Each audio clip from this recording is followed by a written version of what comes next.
Hello नमस्कार। आपका स्वागत है हमारे टॉप टारगेट चैनल में। तो हम लोग आज क्लास 10th का सोशल साइंस में यूरोप में राष्ट्रवाद चैप्टर 1 पढ़ेंगे और उसका क्वेश्चन आंसर भी देखेंगे। ये देखते हैं।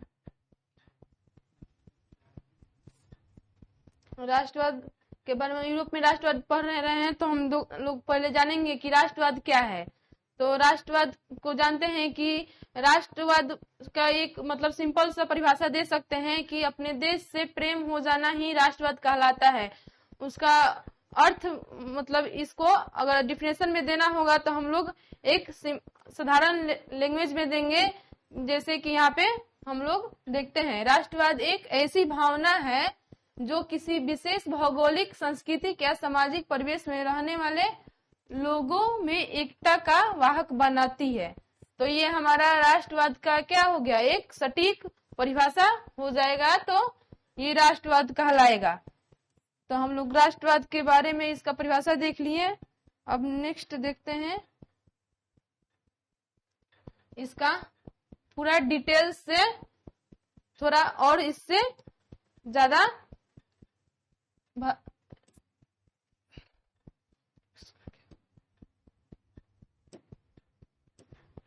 जैसे कि ये सिंपल इसका हम लोग डिफिनेशन देंगे। इसको अगर थोड़ा सा और बढ़ाकर लिखना होगा तो उसको कैसे लिख सकते हैं, नेक्स्ट स्लाइड पर हम देखते हैं।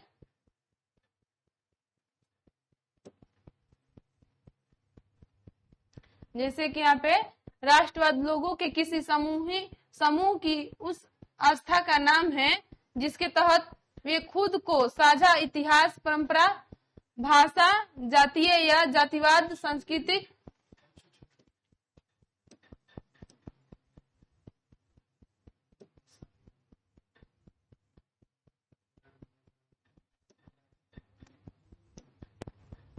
संस्कृति के आधार पर एकजुट मानते हैं। तो हम लोग अगर उसका डिफिनेशन वो देंगे और इसको अगर थोड़ा सा ज्यादा 2 नंबर का क्वेश्चन रहेगा तो इसको लिखेंगे तो ये हमारा राष्ट्रवाद का परिभाषा रहेगा। तो हम लोग इसके आगे देखते हैं।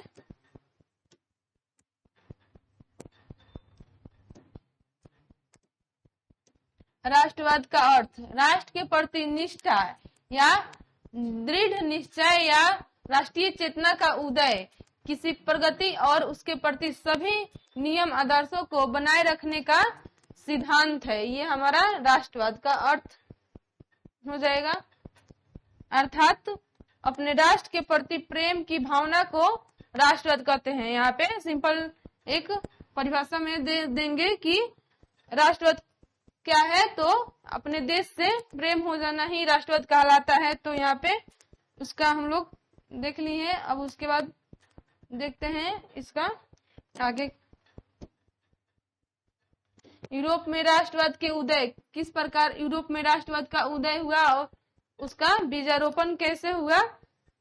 तो यहाँ पे राष्ट्रवाद की भावना का बीजारोपण यूरोप में पुनर्जागरण के काल 14वीं से 17वीं शताब्दी के बीच से हो चुका था, परंतु 1789 ईस्वी की फ्रांसीसी क्रांति उन्नत रूप से प्रकट हुई थी।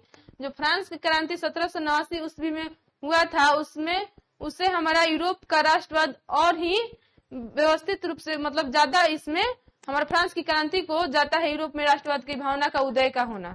तो यहाँ पे फ्रांसीसी क्रांति से यह उन्नत रूप से प्रकट हुई थी। यूरोप में राष्ट्रीयता की भावना का विकास, फ्रांस की राजक्रांति, उसके बाद नेपोलियन के आक्रमणों ने महत्वपूर्ण योगदान दिया। ठीक है। फ्रांसीसी क्रांति ने राजनीति को अभिजातीय वर्ग, यहाँ पे 2 वर्गों में उच्चतम लोगों का वर्ग जिसमें जमींदार, नवाब, महाजन, ये जो फ्रांसीसी क्रांति के जो उच्च वर्ग के लोग रहते हैं जिसमें रईस, जमींदार, ये सब आते हैं। तो यहाँ पे ये क्या थे, वो अभिजात वर्ग में आते थे। परिवेश से बाहर कर उसे अखबारों, सड़कों और सर्वसाधारण वर्ग की वस्तु बना दिया। जो ये लोग थे उच्च वर्ग के लोग, ये क्या करते थे, जो इनसे छोटे वर्ग के लोग थे उनको दबाते थे और उनको अपना अधिकार लेने से रोकते थे। तो यहाँ पे उसी कारण क्या हुआ था, यूरोप में राष्ट्रवाद का उदय हुआ था। तो नेक्स्ट स्लाइड में देखते हैं। और फिर वियना कांग्रेस क्या है, तो वियना कांग्रेस के बारे में यहाँ पे हम लोग को यूरोप में राष्ट्रवाद पढ़ना है, तो इसके बारे में पूछा है। तो यूरोपीय जो देश था वहाँ पे राजदूतों का एक सम्मेलन था। ये जो हमारा वियना कांग्रेस है, ये ऑस्ट्रिया का एक शहर है जिसमें एक क्या हुआ था, सम्मेलन हुआ था। तो यहाँ पे जो सितंबर 18 से लेकर 18 सितंबर, यहाँ पे 18 सितंबर से 14 जून, अर्थात इसके 18 से 15 को ऑस्ट्रिया की राजधानी वियना में आयोजित किया गया था। यहाँ पे जो हमारा 14 जून से लेकर 28 सितंबर तक हमारा ये क्या हुआ था, 18 से 15 ईस्वी में ये सम्मेलन चला था। तो यही एक वियना में आयोजित एक सम्मेलन था। तो ये हमारा जो वियना कांग्रेस क्या है, तो इसके बारे में हम लोग यहाँ पे देख लिए। अब नेक्स्ट देखते हैं वियना सम्मेलन, वियना कांग्रेस के बाद नेपोलियन कौन था।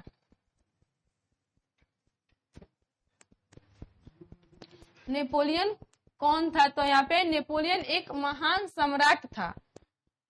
यहाँ पे हम लोग सबसे महत्वपूर्ण हो जाता है कि यहाँ पे यूरोप में राष्ट्रवाद में यहाँ पे नेपोलियन जो थे ये अपने महत्वपूर्ण योगदान यहाँ पे निभाए थे। क्योंकि ये जो यूरोप का राष्ट्रवाद में यही भूमिका इनका नेपोलियन का था, जो कि बहुत ही खास है। यहाँ पे व्यक्तित्व एवं कार्यों से पूरे यूरोप के इतिहास को प्रभावित किया था। अपनी योग्यता के बल पर वो क्या हुए थे, सेनापति बन गए थे। युद्ध और कौशल नीति को अपनाकर कम ही उम्र में वो क्या बन गए थे, सेनापति बन गए थे।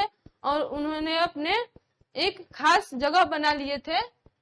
उसने कई युद्धों में फ्रांसीसी सेना को जीत दिलाई और अपार लोकप्रियता हासिल कर ली। फिर उसने पीछे मुड़कर नहीं देखा, फ्रांस का शासक बन गया। कौन, ये जो नेपोलियन थे ये फ्रांस का शासक बन गए। तो देखते हैं नेक्स्ट क्या है। इसमें हम लोग का मेन टॉपिक देख रहे हैं, उदारवादी से क्या समझते हैं। उदारवादी जो होते हैं वो उनको क्या बोलेंगे, तो इसके बारे में उदारवादी लातिनी भाषा का क्या है, मूल्य पर आधारित है, जिसका अर्थ होता है आजाद। उदारवाद तेज बदलाव है और विकास को प्राथमिकता देता है। तो ये हमारा इसका अर्थ क्या होता है, आजाद, जो कि बदलाव और विकास को प्राथमिकता देता है। चलिए अब नेक्स्ट देखते हैं।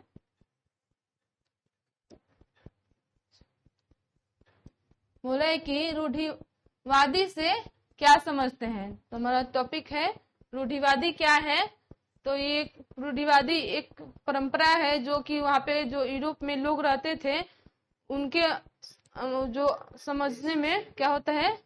तो यहाँ पे हम लोग देखते हैं ऐसा राजनीतिक दर्शन परंपरा जो स्थापित संस्था और रिवाजों पर क्या देता था, जोर देता है, धीरे धीरे विकास को प्राथमिकता भी देता है। जो हमारा रूढ़िवादी है इसका अर्थ ये हो जाएगा। तो हम लोग नेक्स्ट देखते हैं।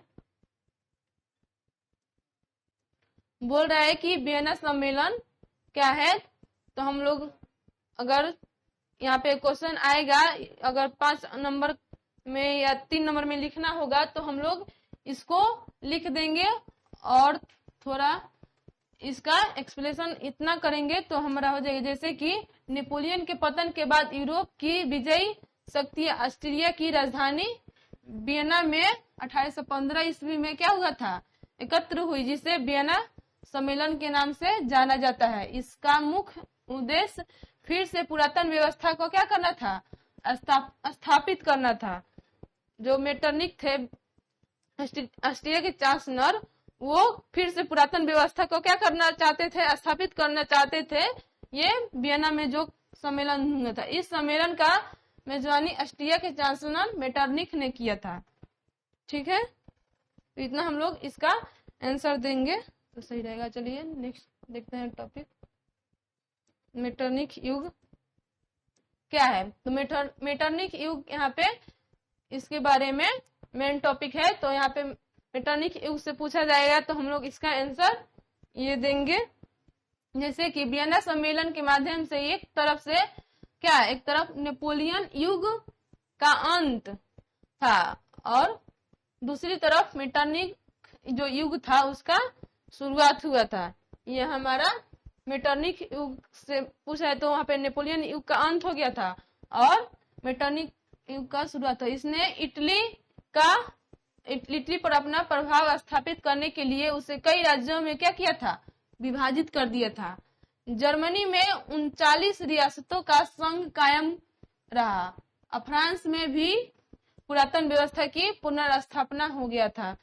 तो ये हमारा जो मेटरनिख युग है, इसने नेपोलियन का जो युग था उसको अंत करके अपनी पुरातन व्यवस्था को स्थापित कर अपना पुरातन व्यवस्था को स्थापित कर दिया था और ये हमारा हो जाएगा ये इसका मेटरनिख युग का टॉपिक का आंसर। तो चलिए अब नेक्स्ट देखते हैं। बोल रहा है विचारधारा, ये हमारा विचारधारा के बारे में पूछा है। तो विचारधारा क्या है, एक खास प्रकार की सामाजिक एवं राजनीतिक दृष्टिकोण इंगित करने वाले विचारों को समूह विचारधारा कहलाएगा। तो ये हमारा यूरोप में राष्ट्रवाद चेतना की शुरुआत फ्रांस से होती है। ये हम लोग जानते हैं कि हम लोग ये जो हुआ था यूरोप में राष्ट्रवाद, तो यहाँ पे फ्रांस की क्रांति से हुआ था। तो ये हम विचारधारा से टॉपिक था, तो इसका आंसर ये हो जाएगा। देखते हैं नेक्स्ट स्लाइड में क्या, नेपोलियन का जो शासन काल था कब से कब तक था, तो उसके बारे में आंसर क्वेश्चन आएगा। तो यहाँ पे लिखेंगे कि जब नेपोलियन फ्रांस पर अपना शासन चलाना शुरू किया तो उन्होंने प्रजातंत्र को हटाकर राजतंत्र क्या कर दिया, प्रजातंत्र हटा दिया और राजतंत्र को स्थापित कर दिया। उन्होंने 1804 में नागरिक संहिता स्थापित की, जिसे नेपोलियन की संहिता भी कहते हैं। तो अब नेपोलियन अपना 1804 ईस्वी में नागरिक संहिता को स्थापित किया था। कानून के समक्ष सबको बराबर रखा गया, इनके संपत्ति के अधिकार को सुरक्षित रखा गया, भू दासत्व और जागीरदारी शुल्क से मुक्ति दिलाई गई। ये जो नेपोलियन अपना संहिता लागू किए थे, इनमें 3 जो मुख्य टॉपिक है ये काम हुआ था। जागीरदारी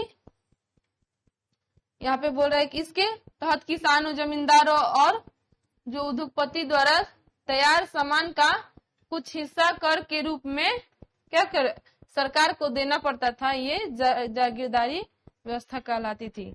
यूरोप में जो यूरोपीय समाज था उसकी संरचना 16वीं शताब्दी से पहले यूरोपीय समाज 2 वर्गों में विभाजित था।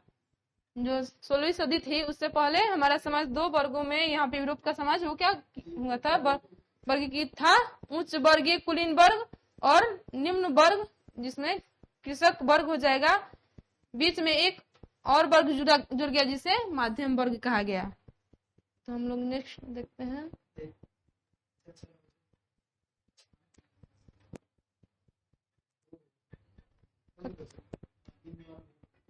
हो गया। तो हम लोग का मेन टॉपिक यहाँ पे यूरोप में राष्ट्रवाद का देखें आज, फिर नेक्स्ट क्लास में देखेंगे। इससे जो टॉपिक बन पाएगा, इससे हम क्या होगा, कुछ जो क्वेश्चन आंसर आएगा तो उसको बनाने में आसानी होगा। तो इसका मेन टॉपिक हम लोग देखेंगे। चलिए।